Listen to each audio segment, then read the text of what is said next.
Cyber criminals are now using AI-generated video on TikTok to steal your personal information. And one of the largest cryptocurrencies in America was a victim of a cyber attack that cost the company some $400 million in losses. Joining us now to discuss this and a major cyber hack involving children is cybersecurity expert and privacy attorney Lisa Garber. Good morning to you. Good morning, Jan. Great to be here. Cryptocurrency Coinbase was the victim of that cyber attack. They didn't just suffer hundreds of millions in losses, but also, Lisa, ransomed by the hackers for $20 million. Tell us more about this and also the CEO's response to the attackers on social media. This is such an important story on so many levels. And Coinbase, many of us are likely familiar with it. It's the largest crypto exchange that exists. And it's very publicly aware of what happens when there's a data breach because of its market. So what happened is apparently employees were bribed. Coinbase is calling them rogue employees from overseas. They were bribed to leak information on Coinbase users so that hackers could socially engineer and attack them. And they were then ransomed to the tune of $20 million. Coinbase released a very public statement saying, we are not paying that ransom. We are not trying to hide anything about this data breach. We are going to cooperate with law enforcement. And in fact, we're going to take $20 million and create a fund to try to find and arrest these cyber criminals. Were they successful? Not yet. Hopefully they will be. I think it's a really important way to handle a data breach. Sunlight is always the best medicine, so hopefully we will see a positive outcome here. Definitely a unique approach there. And another major cybersecurity alert we're following this morning. Hackers are using a new method with AI-generated TikTok videos to steal your private and personal information. So what do we need to be on the lookout for, and how does this work? So most social media platforms, including TikTok, have filters to uncover cyber scams.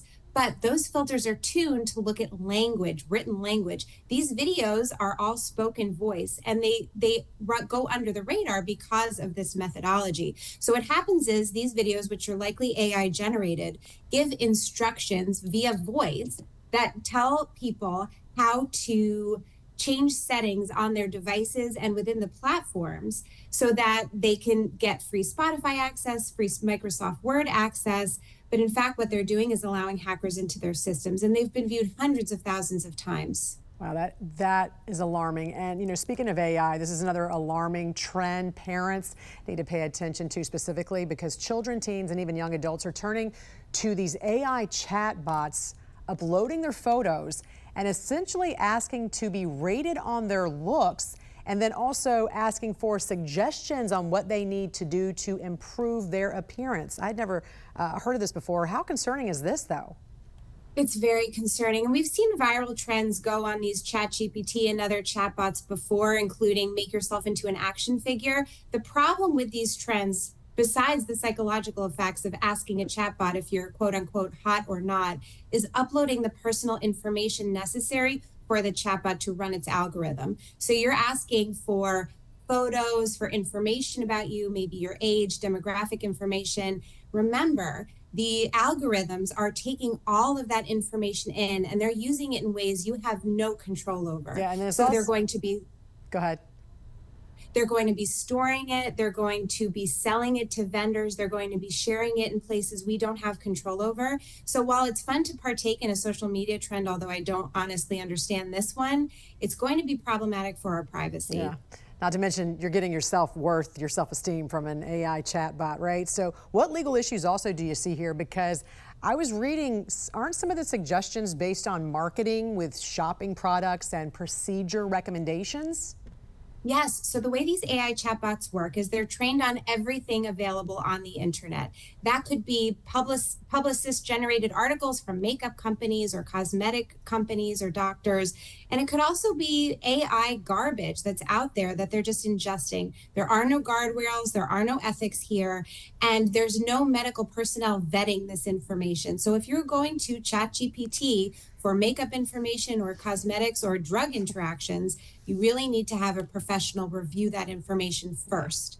Cybersecurity expert and privacy attorney Lisa Garber. Great to see you. Happy Friday, Eve. Thank you so much. Hope you have a great weekend. You too. We all want to stay connected while traveling, so we spoke with an expert about some of the things you can do to keep your personal data safe when connecting to the internet while on the road. When traveling, staying connected has become a necessity. Wi-Fi or connectivity is very much like water and air. But experts warn free and public Wi-Fi access points can be fraught with danger. Personal data can be big business for hackers and scammers, leading to an ever-growing number of threats to be aware of. A big one, the man-in-the-middle or evil twin Wi-Fi scam.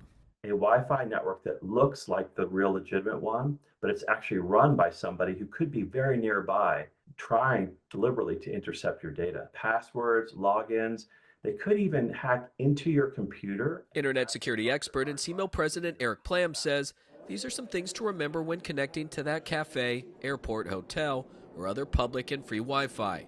Be wary if it's too easy, even if free. Cafes, airport lounges, or hotels often ask for a password or room number. Once you do connect, check to make sure you're browsing on a secure site. You can do that by looking at where you type in a web address. It should say HTTPS. There also might be a symbol of a padlock, though this isn't always guaranteed to be safe according to the FBI. You should also refrain from logging into bank accounts or conducting sensitive transactions. And if you want to go a step further, buy a VPN or virtual private network, a service provided by lots of different vendors which creates a secure tunnel between your device and whatever site you're visiting. But the best option, according to Plam, use your own hotspot.